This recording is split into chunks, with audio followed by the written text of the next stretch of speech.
Deus te abençoe grandemente no nome precioso do Senhor Jesus, né? Aquele nome que está acima de todo o nome. Não há outro nome além desse, né, que possa ser engrandecido. Ele está exaltado acima de todo o nome. E para que a esse nome se dobre todo o joelho, tanto dos que estão nos céus como os que estão na terra, né? E confesse para a glória de Deus Pai que Jesus Cristo é o Senhor, né? Então confessar o seu senhorio, a sua divindade, confessar que Ele é Deus. Aleluia! Louvado seja o nome do Senhor. Graças a Deus, né, meus irmãos? Então vamos à nossa meditação nesta manhã. Tomando aqui para o início da nossa meditação a primeira carta de João, no capítulo 2, versículo 18 e 19, nos diz assim: Filhinhos, é já a última hora. E como ouviste que vem o anticristo, também agora muitos se têm feitos anticristos, por onde conhecemos que é já a última hora. Saíram de nós, mas não era de nós, porque se fossem de nós, ficariam conosco.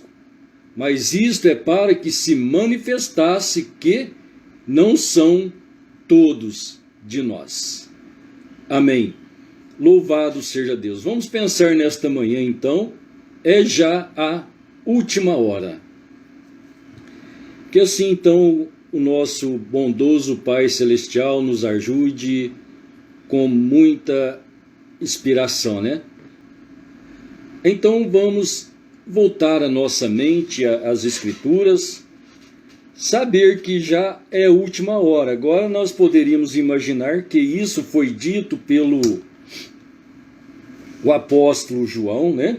O apóstolo do amor, há 2000 anos atrás, né? Praticamente há 2000 anos atrás.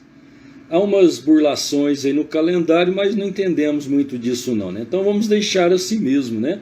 Há 2000 anos atrás, João já escreveu isso, pois João, o apóstolo do amor, fazendo parte integrante do corpo da noiva do Senhor Jesus, que é a igreja primitiva, que também é parte da noiva, né? Começando lá então o fundamento apostólico, o fundamento da vida cristã, e João, o escritor do Apocalipse, também apóstolo do Senhor Jesus, ingressado então na igreja primitiva, né?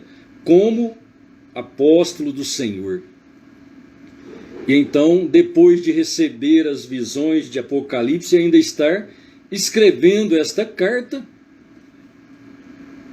já mostrando que já havia separado um grupo lá do meio dos cristãos. Se ele disse, saíram de nós, é porque se apartaram, né? Saíram, formaram outro grupo. Então este grupo foi chamado de anticristo porque este grupo levantou-se. Este grupo mostrou o profeta de Deus para nós que esse grupo é o grupo dos nicolaítas, que também aquele espírito daquele grupo então era o início da cavalgada de Satanás, levantando a sua igreja, que é a falsa igreja, saindo do meio dos cristãos. Então esta manifestação de anticristos. Então o apóstolo João, ele disse, muitos têm feito anticristos. Ele não disse no singular, né? Disse no plural, porque trata-se de um grupo. Então nós encontramos em Mateus 24, o Senhor Jesus também disse, né? Porque surgirão falsos cristos. Então, lembrando que a palavra Cristo quer dizer unção, ungidos, e a unção é o Espírito Santo. Então, eles saíram com a palavra de Deus, por certo, dons que é dados por Deus, mas, no entanto, são falsos. É isso que nós precisamos entender. Para entender melhor, vamos tomar a pessoa de Judas Iscariote e lembrar que Judas Iscariote ele foi chamado ao ministério. Foi Deus que o chamou, mas ele estava no ministério do Senhor Jesus. No entanto, quando o Senhor Jesus enviou os apóstolos a pregar o evangelho e expulsar os demônios, então lembra que isso foi dom, foi dado o dom para pregar e para expulsar demônios. Judas Iscariotes estava lá, expulsando demônios e pregando o evangelho do reino. Isso para nós entendermos a unção, a graça de Deus ungindo o homem. Mas, no entanto, nós sabemos que Judas era do diabo, assim diz a Escritura. Mas também a Escritura diz, né, você pode perguntar, mas um homem do diabo ter o Espírito Santo? Sim. Não, me perdoe, ter o dom, né? Ter dons. Ter dons do Espírito não é ter o Espírito. Você pode ter o dom de sabedoria, você pode ter o dom de pregar o Evangelho, você pode ter o dom da sabedoria, tudo isso são dons. Isso não quer dizer que você tenha o Espírito Santo. Então, muitas vezes, pelo dom que há na pessoa, ele confunde e pensa que tem o Espírito Santo. E isso não é verdade. Isto é um engano. Então, olhar que os dons são dados sem arrependimento. Assim disse o Senhor. Os dons são dados sem arrependimento. Então, Salmos 68, como também no livro de Efésios, Paulo confirmando que subindo ele ao alto, levou cativo ao cativeiro e deu dons aos homens e até aos rebeldes. Rebeldes, espíritos rebeldes, homens rebeldes que lutam contra a palavra de Deus e com um dom de Deus, né? Isso parece confuso, mas não é. É apenas uma realidade. Uma realidade talvez não conhecida. Então nisto as pessoas estão envolvidas debaixo de um dom, de uma compreensão carnal, né? E aí, então eles têm pretexto de humildade, mas não são humildes, mas negam toda a eficácia da palavra de Deus. Então lembrar que Judas tinha dom, e este mesmo Judas que tinha dom entregou o Senhor Jesus, mas no dia do Pentecoste, de receber o Espírito Santo, então o Espírito Santo ele não o recebeu. Então você vê aquele espírito de Judas, você vai encontrar dentro das Escrituras, às vezes ele se opondo, você encontrar que quando o Senhor Jesus estava sendo ungido com aquele unguento, aquele vaso de alabastro, então Judas replicou, chamou aquilo de desperdício, né? Enquanto aquela irmã estava tratando de fazer um serviço a Deus por inspiração de Deus, lavando os pés do Senhor, ungindo, né, para o trabalho e aquilo que havia de acontecer com ele, que era a sua morte por todos nós. E então Judas levantou contra, ele chamou de desperdício, porque não vende e doa o dinheiro aos pobres. Então ele sempre quer fazer a sua caridade, mas com aquilo que é dos outros, né? Porque ele não pegava o dele mesmo e dava aos pobres. E do outro lado, e até a própria Bíblia chama Judas de ladrão, aquele que cuidava das finanças, da bolsa, a Bíblia o chama de ladrão. Então, olhar que todos esses espíritos estão envoltos paralelamente com o trabalho de Deus. Então, olhar dentro da pessoa de Judas, ver ele dentro do ministério, mas sabendo que ele é um demônio. Se é um demônio, então ele é anticristo, mas caminhando com Cristo. Então, olhar esse espírito, como diz o profeta, foi morto o Senhor Jesus, foi morto também Judas Iscariote. Então, depois o Espírito Santo desceu na igreja, mas dias depois também aquele espírito de Judas, espírito anticristo, levantando uma falsa igreja, separando-se dos apóstolos, e utilizando a mesma doutrina. Então, anticristos têm unção para pregar o evangelho, orar pelos enfermos, mas isso é dom, e a oração para os enfermos, expulsar demônios, tudo em nome do Senhor Jesus. E o Senhor Jesus disse que a porta do inferno não prevaleceria sobre este nome. Então estejamos atentos, né? Mas por que acontece sinais e maravilhas? São dons. Agora, por meio desses dons, o eleito não pode ser enganado, porque o eleito ele vê além dos dons, ele vê a palavra de Deus. Ele tem o Espírito Santo, que é o próprio Deus, para o guiar nesta palavra. Então, o Espírito Santo é o que nos conduz em toda a verdade. Então, o Espírito Santo é o que nos identifica com a verdade. Então, precisamos, antes de tudo, ter o Espírito Santo. Então, cremos na palavra, prosseguimos crendo. O Espírito Santo vai revelando a palavra, e à medida em que nós vamos obedecendo a palavra, então Atos capítulo 5 disse que a obediência total à palavra de Deus nos dá o direito ao Espírito Santo. Não é obedecer parcialmente, mas totalmente a palavra do Senhor. Como também está escrito em Hebreus, que ele veio a ser a causa de eterna salvação aos que lhe obedecem, né?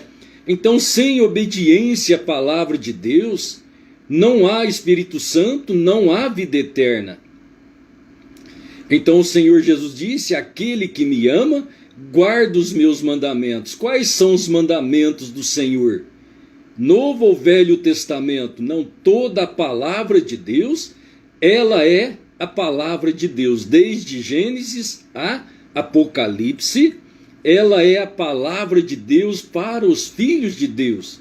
Então temos Velho Testamento, que nos relata a história dos acontecimentos de Deus, desde a criação, Deus caminhando com Israel, e ali temos tipos e sombras do que deve acontecer no Novo Testamento.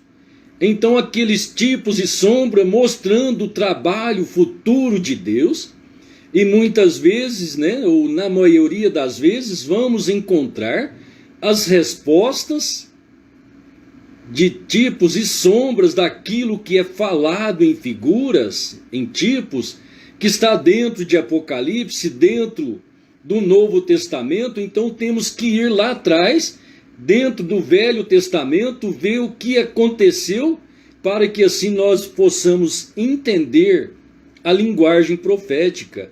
Assim ensinou o profeta de Deus. Por isso ele era um tipologista, e ele tipificava tudo, tomava todo tipo dentro do Velho Testamento. E assim então a explicação do livro do Apocalipse dentro daquilo que ele é falado, né? Em figuras, linguagem profética, disse o profeta Irmão Brana. Então isso nós precisamos aprender, para que não venhamos errar. Não vamos aprender sem o Espírito Santo. Por intelecto próprio, por interpretações humanas, nunca aprenderemos isto, né? Mas então, voltando aí à manifestação do anticristo, o apóstolo João mostrando, então o Senhor Jesus disse que eles fariam grandes sinais e maravilhas, ainda que por um dom divino, o dom de expulsar demônios, de pregar o evangelho, mas eles são falsos e ainda com um dom, eles estão lutando contra Deus. Então, olhar esse espírito de Satanás, vamos lembrar de todo o Velho Testamento. Então, olhar em Tessalonicenses, quando Paulo escreveu sobre o anticristo. Então, Paulo disse assim: ora, irmãos, rogamo-vos pela vinda do Senhor Jesus Cristo e pela nossa reunião com ele, que não vos movais facilmente do vosso entendimento, nem vos perturbeis, quer por espírito, quer por palavra, quer por epístola, como de nós, como se o dia de Cristo já estivesse perto. Então, ele já alertando sobre a vinda do Senhor como se ele estivesse perto. Ninguém de maneira alguma vos engane, porque não será assim sem que antes venha a apostasia, e se manifeste o homem do pecado, o filho da perdição, o qual se levanta contra tudo que se chama Deus ou se adora, de sorte que se assentará como Deus no templo de Deus, querendo parecer Deus. Então, olhar dentro das Escrituras as identificações. Então, o apóstolo Paulo advertindo, nos seus dias, não será assim antes que tenha apostasia. O que é apostasia? Apostasia é você cair do estado original, do estado perfeito. No caso, estamos falando de doutrina. Você foi participante de uma igreja. Você cria na doutrina daquela igreja. Você sai daquela igreja, engaja em outra igreja, eles vão chamar você de apóstata. Por quê? Você deixou aquela doutrina deles, deixou de crer e passou a crer em outra doutrina. Então isso eles vão chamar de apostasia.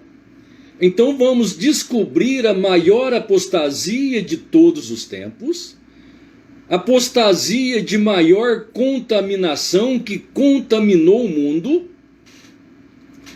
E esta apostasia é de Satanás, claro. Então, olhando desde este grupo que saiu, apartou-se dos cristãos.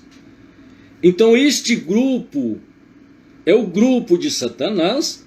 Se é o grupo de Satanás, é o grupo do anticristo, porque Satanás é contra Cristo. Agora, Satanás sempre usa de sutileza, Ele usou da palavra de Deus para pregar o seu evangelho para Eva. Então ele mesclou, misturou, trouxe uma mistura, uma mesclagem da palavra de Deus com o pensamento dele, e ele trouxe o engano a Eva, e aquilo a ludibriou, a enganou, Enganar, seduzir, levar um desejo. Então ela desejou aquela coisa errada apresentada por Satanás. Então ela caiu em apostasia, ou seja, ela caiu do seu estado de fé original. Ela desobedeceu a Deus, deixou a palavra de Deus e tomou a conversa de Satanás. Ao tomar a conversa de Satanás, prova que ela creu em Satanás e abandonou a fé na palavra de Deus. Esta foi a apostasia, a queda, o pecado. E então assim, esse é o trabalho de Satanás. Então nós olhar Deus começando o seu trabalho outra vez, Deus, homem, Deus em forma humana, o Redentor, o nosso parente Redentor, Deus na carne humana, começando o trabalho espiritual. Primeiro agora redimindo o homem, mostrando a verdade, mostrando o reino dos céus, e então O que acontece? Após a descida do Espírito Santo, então encontramos outra vez este espírito de Satanás saindo do meio dos cristãos, e um cavalo branco. Branco aponta para a justiça, pregando o reino dos céus. Mas logo ele infiltrou seu pensamento trinitário. Qual é o pensamento trinitário? Ele imbuiu, colocou na cabeça do homem 3 pessoas na divindade de Deus. Quando a palavra de Deus nos mostra que Deus é o único Senhor, não há outro. Deus antes de mim não houve, após mim não haverá. Eu sou o Senhor vosso Deus. Então, se nós temos 3 na divindade, se nós temos Deus Pai, Deus Filho e Deus Espírito Santo, como assim é dito, então veja, mais 2 na divindade. Quando a palavra de Deus disse que isso não pode haver, eu sou o Senhor vosso Deus e não há outro. Então, o único Senhor. Então, o próprio Senhor Jesus disse: saiba, ó casa de Israel, que o Senhor vosso Deus é o único Senhor. Então, agora o próprio Senhor Jesus dizendo que Ele, Deus o Eterno, é o único Senhor. E então, depois nós encontrarmos, como já dissemos, né, o nome que foi dado acima de todo nome, e confessar que este nome que é Jesus Cristo, falar de Jesus Cristo é falar da pessoa de Jesus Cristo, da pessoa do Redentor, de Deus numa forma humana, Emanuel, Deus conosco. Falar deste nome, professar que Ele é o Senhor. Então não esqueça que Deus é o único Senhor. Mas a este Jesus, agora, Ele disse: todo poder é me dado no céu e na terra. E então Paulo concluiu escrevendo: porquanto nele habita corporalmente, nele quem? Jesus Cristo, o homem, habita corporalmente toda a plenitude da divindade. O que é a plenitude da divindade? Tudo aquilo que é Deus, é a plenitude. Plenitude é tudo. Então tudo aquilo que é divino está em Cristo Jesus. Então todo poder me dado no céu e na terra. Então ele disse em Apocalipse, né? Eu sou o alfa e o ômega, o princípio e o fim. Então ele é todas as coisas. Então Deus neste homem, Jesus Cristo, agora o único Deus, como diz primeira carta de João, capítulo 5, versículo 20, sabemos que o Filho de Deus é vindo e nos deu entendimento para conhecermos o que é verdadeiro. E no que é verdadeiro estamos, isto é, em seu Filho, Jesus Cristo. Este é o verdadeiro Deus e a vida eterna. Este quem? O Filho. Agora ele é o verdadeiro Deus e a vida eterna. Então nele está toda a plenitude da divindade. Tudo que é Deus está em Cristo Jesus. Então, olhando para isto, olhando o princípio, né, do cristianismo, estabelecimento da igreja, a inauguração da igreja, o próprio Deus a inaugurando, o próprio eterno, o Espírito Santo. Deus é Espírito e Ele é Santo, então o Espírito Santo desceu, aquele vento veemente, aquela coluna de fogo agora repartindo-se na sua igreja. Deus agora em seus filhos, fundando e inaugurando a igreja cristã. E então ver Pedro levantar e estabelecer a doutrina verdadeira do batismo para o cristão, que é o arrependimento e o batismo em nome do Senhor Jesus. E agora então, fundamentados, edificados na doutrina dos apóstolos e profetas, de que Jesus Cristo é a pedra de fundamento, a pedra de esquina, aquela pedra que os edificadores rejeitaram. E então agora a igreja de Deus é estabelecida sobre esta pedra, esta revelação, este Jesus Cristo. E então o batismo em nome do Senhor Jesus, então encontrar esse grupo que saiu, esse grupo do cavaleiro do cavalo branco, aquele espírito de fundar uma igreja, e então logo no ano 325, eles tiraram a doutrina do batismo em nome do Senhor Jesus, substituindo para os títulos de Pai, Filho e Espírito Santo.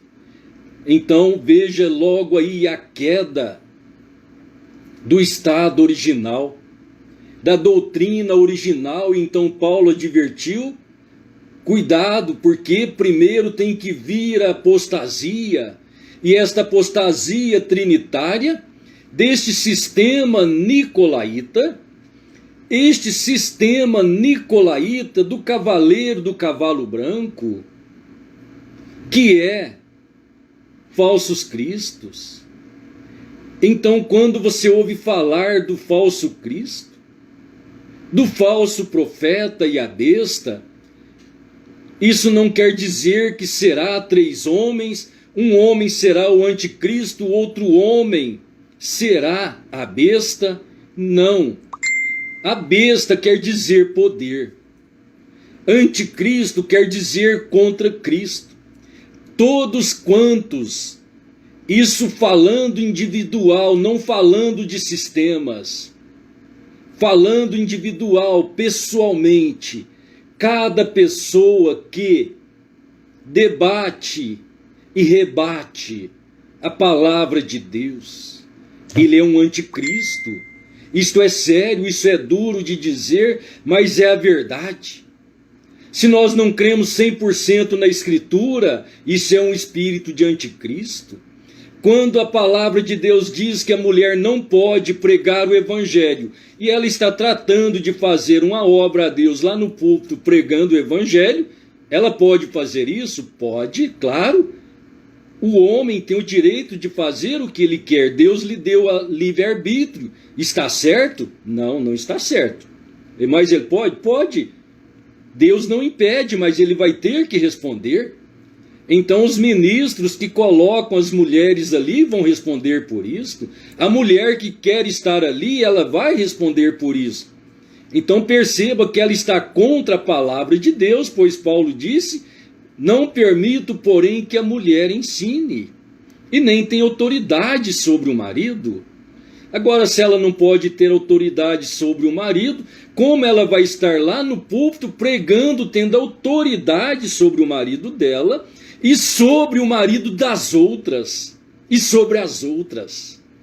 Vê, isso é um espírito anticristo. Parece unção, parece divino, parece um culto ao Senhor. Isso não agrada a Deus. E assim poderíamos tomar, né, por vestimentas, cortes de cabelo e tantas outras coisas. Não vou entrar nestas doutrinas, isso a gente prega na igreja, mas precisamos saber disto. Quando lutamos contra a palavra de Deus, eu não creio que Deus cobra isso. Está escrito lá, você não crê porque você não quer, é porque você é um incrédulo. Então creia na palavra, obedeça a Deus. Isso te dará o direito do Espírito Santo. Então, envolvido na doutrina dos apóstolos, sendo batizado em nome do Senhor Jesus, e logo vem o Espírito pregando que Deus é 3 pessoas, isso é anticristo. Isso veio do sistema anticristo. Então nós sabemos que o anticristo, a besta, o falso profeta, ele está encabeçado por um sistema religioso. Esta é a verdade. Ele foi encabeçado pelo sistema religioso. Esse sistema religioso apartou-se dos cristãos. Vamos frisar bem isto e sempre vamos falar isto. Saiu do meio dos cristãos, disse João, saíram de nós. Era um? Não, era muitos. Era muitos. Muitos se têm feito anticristo, têm se tornado contra a palavra. Acompanhou aquele pensamento, aquele homem que levantou contra a palavra, ele se tornou contra a palavra com aquele homem. Então a palavra de Deus diz do anticristo que vai governar o mundo. O anticristo, contra a palavra. Então Paulo disse, ele se assenta. Então veio o espírito da apostasia. Esse espírito de apostasia, ele se assenta na onde? Na casa de Deus. O que é a casa de Deus? É a igreja. Então vamos lembrar e voltar em Isaías, capítulo 14, versículo 13. Que nos diz assim de Satanás: e tu dizias no teu coração, subirei ao céu, acima das estrelas de Deus, exaltarei o meu trono, e no monte da congregação me assentarei aos lados do norte. Subirei sobre as nuvens, as alturas das nuvens, e serei semelhante ao Altíssimo. Veja bem, estas são as palavras proferidas pelo profeta Isaías do dizer de Satanás. Subirei sobre o alto das nuvens e serei semelhante ao Deus Altíssimo. Na onde? No monte da congregação. A outra tradução diz no meio da congregação. Então o monte, meio, a congregação é a igreja. A igreja é o lugar onde reúne o povo, onde ele se assenta, na casa de Deus. Então o monte da congregação é a casa de Deus. Então o Senhor Jesus disse daqueles pregadores, não entram e não deixa o povo entrar. Onde eles estão parados? Na porta. A porta é a igreja. A igreja, por que a igreja é a porta? Não, a porta é Jesus. Não, mas a igreja prega Jesus. Mostra a porta, mas eles param ali na porta, que é a igreja, não entra em Cristo e não deixa a igreja entrar. Então eles têm caído da apostasia 2000 anos. Essa apostasia tem sido pregado, essa trindade tem sido pregado, o mundo aprendeu a crer nesta mentira. Então você olha, o sistema religioso ensina as pessoas a descrer da palavra de Deus. Porque quando a palavra de Deus é pregada, então o pregador é um louco, ou ele é um demente, ele não sabe o que está falando, ou esse pregador é um anticristo, É assim que ele é classificado. Então, não tendo luz, então você conhecendo o sistema anticristo e as pessoas envolvidas, não precisamos falar que ele está contra. Então você, com amor, a dedicação, a misericórdia divina, apresenta o evangelho. Se a pessoa crer, ela será salva, mas se ela não crer, ela será condenada, assim diz o Senhor. Não é porque eu sou bom ou você é bom, é porque você prega o evangelho. O Senhor Jesus disse: eu não vim condenar o mundo, eu vim salvar o mundo. Mas as palavras, então ele disse: eu não condeno o mundo, eu não vim para condenar, eu vim para salvar. Mas as palavras que eu tenho dito, estas hão de julgar o mundo. Então a palavra de Deus é que julga o mundo, mas a palavra em sua totalidade, em sua realeza, dentro de sua totalidade, 100%, desde Gênesis a Apocalipse. Não pode haver uma interpretação humana, não pode ser acrescentado pensamento humano, mas tem que ser segundo o que Deus disse e o que Deus diz em sua palavra. E assim nós vamos identificando que já é a última hora, pois o mundo que vivemos é um mundo anticristo, é um mundo de Satanás. O profeta de Deus o chamou Éden de Satanás. Lá no princípio, o Éden de Deus, o Éden de santidade, de perfeição, de verdadeira adoração entre o homem e Deus. E então, depois da queda do homem aqui, já em 6.000 anos, então nós vivemos no Éden de Satanás. Mas aqui dentro do Éden de Satanás também temos a árvore da vida, que é Cristo. E então, no meio deste Éden pervertido, caído, Deus tem os seus filhos, os quais posicionam com a palavra de Deus e não são movidos facilmente do entendimento. Então, descobrir a apostasia de todos os tempos, descobrir o homem do pecado. Não vai dar tempo de entrar, eu queria entrar mais fundo um pouquinho, para entrar no sistema do anticristo que faz parte desta última hora. Falamos em parte então do Cavaleiro Branco, falamos da obra dos Nicolaitas, mas precisamos adentrar mais em Apocalipse 13, 17, onde descreve a manifestação deste homem,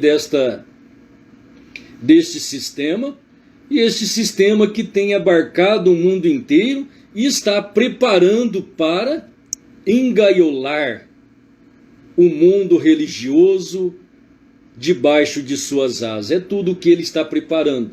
Então é tudo que Satanás deseja. Por isso o verdadeiro cristão, ele é perseguido, Satanás te conhece, ele não te dará sossego, né? Porque você está lutando contra ele. Você estando lutando contra ele, você está lutando contra o sistema dele. Então veja a perseguição de nosso Senhor Jesus, o qual ele foi perseguido, ele veio todo contra aquele sistema religioso todo, não algum, os quais, na verdade, então, o crucificaram. Eles manifestaram seus pensamentos humanos e religiosos, dizendo ser filhos de Abraão, mas não crendo na semente de Abraão. Sendo filhos de Abraão, rejeitando Cristo, a semente.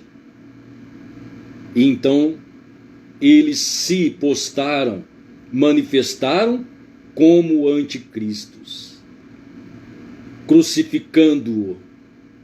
E então é aquele mesmo espírito religioso, ele não mudou, ele é o mesmo hoje. Então disto sabemos que já é última hora quando vivemos em um mundo anticristo, né?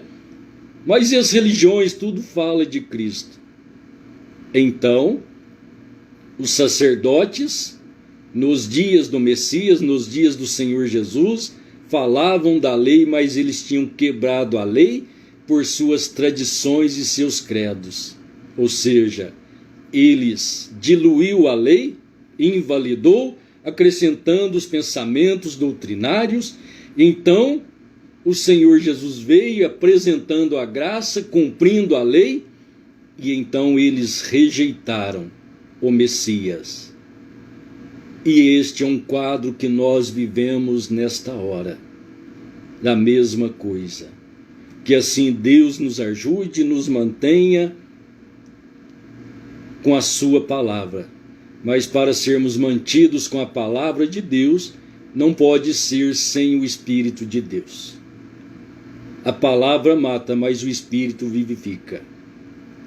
Então que o Espírito de Deus vivifique toda a sua palavra em nossos corações. Deus te abençoe. Querido Pai Celestial, nós te agradecemos por esta manhã, este novo dia, nova oportunidade, em que a sua graça misericórdia tem nos assistido, tem nos alcançado. Pai Santo, perdoe as nossas falhas e fraquezas. Nos ajuda, Senhor, a estar sempre olhando para o Senhor, que é o autor e consumador de nossa fé. E assim não estarmos olhando para a esquerda, para a direita, para a esquerda trinitária, aquela direita caída em seus sistemas, mas sempre olhando para o Senhor, onde não há sombras de variedades e dúvidas, com verdadeira fé na sua manifestação por meio da sua palavra, e assim sermos guiados pelo Senhor. Abençoa teu povo, teus filhos, que ao ouvir a tua voz, a tua palavra, o nosso coração seja identificado com o Senhor, por meio do teu Espírito Santo e sua palavra, e assim o Senhor nos posicionar como filhos. Abençoe o teu povo, a tua igreja, cada irmão, cada irmã, cada um que está conectado agora, Pai. Derrama a virtude do Cordeiro sobre nós. Sela-nos com teu Espírito Santo por toda a eternidade. Te rogamos estas bênçãos no nome santo e precioso do Senhor Jesus. Amém, Senhor. Amém. Glória a Deus. Louvado seja Deus.